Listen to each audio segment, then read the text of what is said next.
Olá, olá, tudo bom, turma?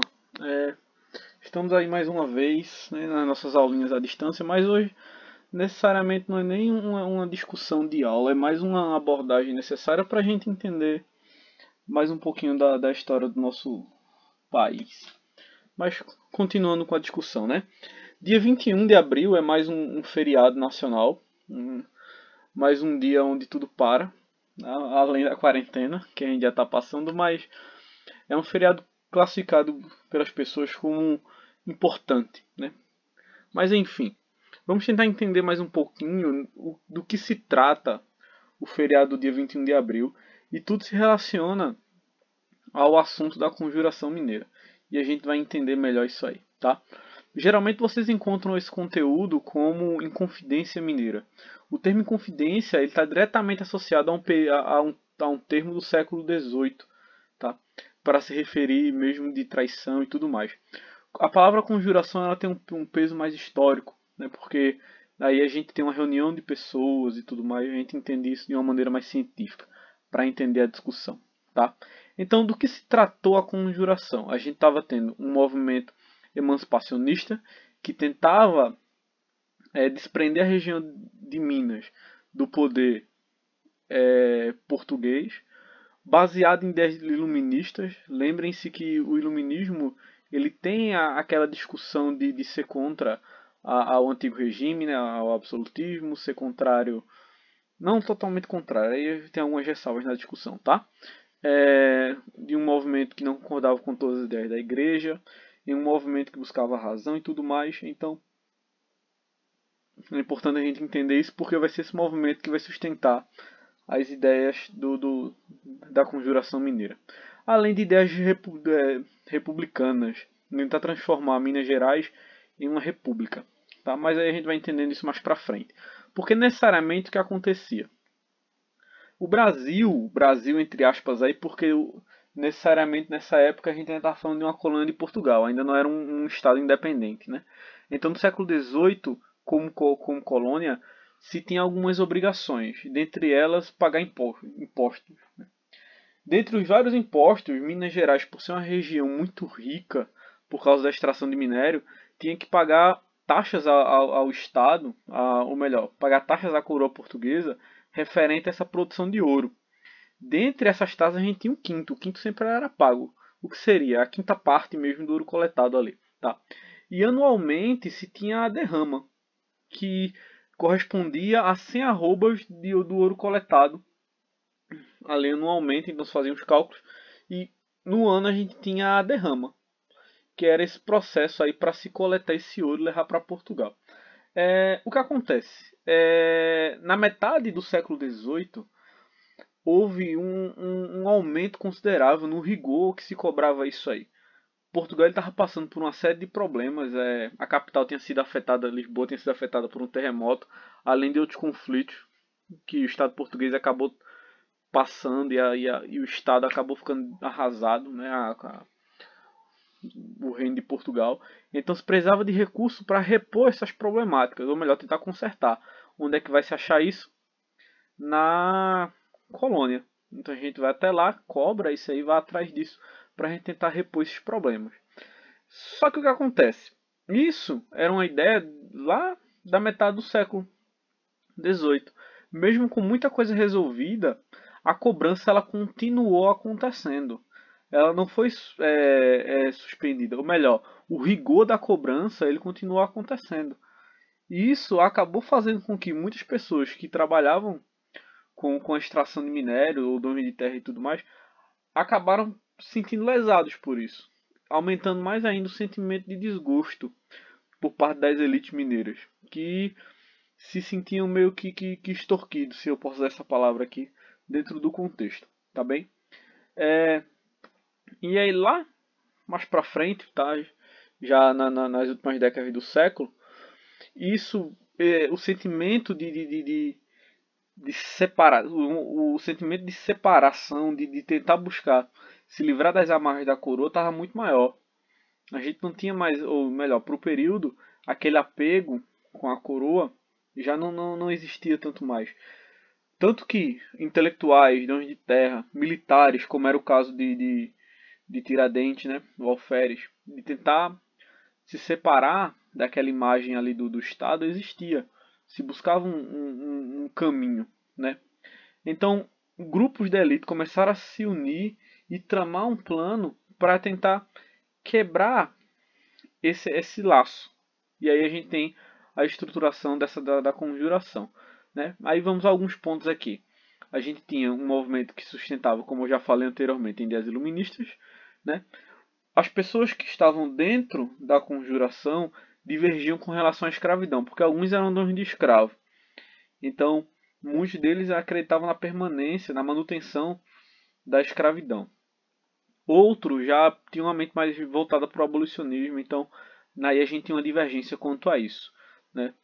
A ideia central mesmo era essa sustentação de romper laços com a coroa. Tá? O movimento ele ia acontecer na data da derrama de 89. Qual era a ideia? Apelar para a comoção popular. Então, no momento que tivesse acontecendo mesmo a cobrança e tudo mais, os revoltos iam sair às ruas, né, os inconfidentes, lutar ali dentro do movimento e buscar apoio da população, buscar apoio mais geral dessas classes. Então se buscava através desse suporte aí da população conseguir mais força para tentar romper esses laços aí, né? A grande questão é que o movimento ele não chegou a acontecer. Dias antes, Joaquim Silvério dos Reis acabou denunciando o grupo e a Inconfidência ela não fluiu, não foi mais à frente, né? A questão também que é necessário a gente entender é que o depoimento aí de Joaquim Silvério dos Reis foi um dos relatos que a gente teve, tá? Não foi o único do período, mas é o que a gente conhece hoje em dia, né? Ou melhor, o que foi passado para frente. Outros também, a gente também tem acesso ao nome, mas o dele sempre é mais citado, tá? E aí a gente chega no ponto principal, que aqui é que a discussão da gente mesmo vai se sustentar, que é a figura de Tiradentes. O feriado de Tiradentes ele não tinha tanta representação, na verdade ele não existia quanto a isso. Não era um feriado ou melhor, Tiradentes ele não foi classificado como herói nacional de imediato. A figura dele vai começar a ser construída ali por volta já do século XIX, mais precisamente lá por volta de 1860. Se vocês pararem para lembrar do que a gente tinha discutido em algumas turmas aí também, algumas pessoas também já trabalharam no ensino fundamental. O Brasil ele se torna república, né? Ele sai de um império para a república em 1889. Uma coisa que o Brasil não necessária ou buscava era a formação de heróis que sustentassem necessariamente essa construção da república. Pessoas que rompessem ali com a ideia da monarquia, com a ideia de império. Por volta de 1860, voltando um pouquinho no tempo, os grupos militares eles começam a ter um contato bem maior com ideias positivistas e aí a gente começa a buscar personalidades que tenham um apego também às ideias republicanas. E aí, dentro do movimento, a gente precisava de um mártir, alguém que representasse tudo mais. Então a gente encontra a figura de Tiradentes aí na história como sendo um símbolo desse heroísmo. E é a partir daí que ele começa a ser visto e lembrado. Uma observação importante sobre Tiradentes. Não se sabe ao certo a aparência de Tiradentes. Essas imagens que vocês estão vendo aí foram construídas porque a gente precisava de uma representação. E se vocês olharem bem, tá? Isso eu acho muito interessante para a gente discutir. Tiradentes ele sempre é representado quase como uma figura messiânica religiosa, é quase um Jesus Cristo, na tentativa de trazer essa proximidade entre um herói republicano que buscou um republicanismo que era contrário à coroa, né, que era contrário à monarquia e que lutava por ideais de uma nação liberta e tudo mais. Então, Tiradentes ele foi um personagem que casou bem com a situação. E digo mais, militar, ele era alferes. Joaquim José da Silva Xavier era alferes. Então, que é um cargo abaixo de tenente. Então a gente tem aí tudo que se concilia, que casa muito bem com o movimento republicano, que mais pra frente vai estourar e tudo mais.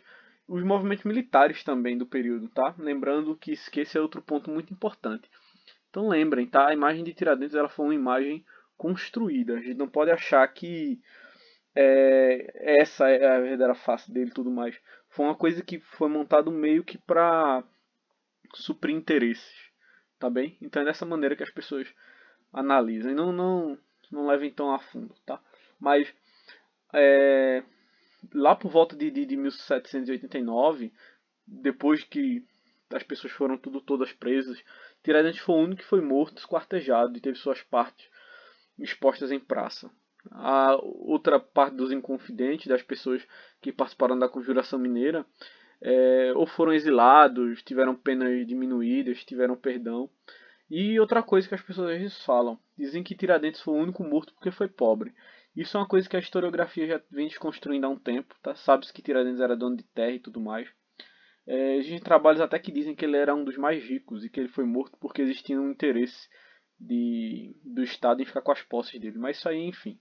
Eu não tive acesso à documentação, só estou falando coisas que eu li anteriormente, só reproduzindo teorias, tá? Mas de fato, o que vale para a gente entender aqui é que a figura de Tiradentes, como a gente conhece e tudo mais, foi uma coisa construída, tá bem? Isso é válido para a gente analisar também. E aí vem a bandeira do Estado de Minas, que tem por inspiração no movimento da Inconfidência. É, liberdade mesmo que tardia é a tradução disso aí, tá? Libertas quaesera também, né? Liberdade mesmo que tardia, que é um dos símbolos. Na verdade, o símbolo original mesmo do movimento, esse triângulo do meio, ele era verde. Enfim, tiveram várias bandeiras antes de chegar nessa daí. Essa é uma bandeira mais atual, enfim. Mas do período mesmo, a anterior era verde. E tiveram outras representações. Havia uma que tinha 3 triângulos, formavam um só. No símbolo tinha um homem, um índio, rompendo as correntes, que é bem interessante. E aí eu vou deixar para vocês aqui uma sugestão de vídeo, tá? Para quem quiser se aprofundar mais no tema. Esse vídeo do Nerdologia sobre Tiradentes é muito bom. Ele faz esse paralelo entre a conjuração mineira e a figura de Tiradentes. E aí a gente tem um vídeo um pouquinho mais escrachado aí que serve para a gente também analisar o contexto, que é o vídeo de Eduardo Bueno. Eu não sou muito fã do canal dele não, mas essa temática ele apresentou muito bem, sabe? A história por trás de Tiradentes é o título do vídeo, vocês encontram também. Que é um material muito interessante para a gente estar discutindo e analisando. Bem, era mais isso, só para não deixar vocês sem material na terça, tá? E aproveitando o feriado para a gente entender algumas coisas. A discussão é bem mais ampla, tem muito mais coisa para a gente conversar sobre isso, mas necessariamente eu queria um vídeo mais curto, que a gente tivesse tempo para analisar e também não fosse tão maçante. Tá bem, gente? Valeu, aproveitem o feriado e é só isso. Valeu!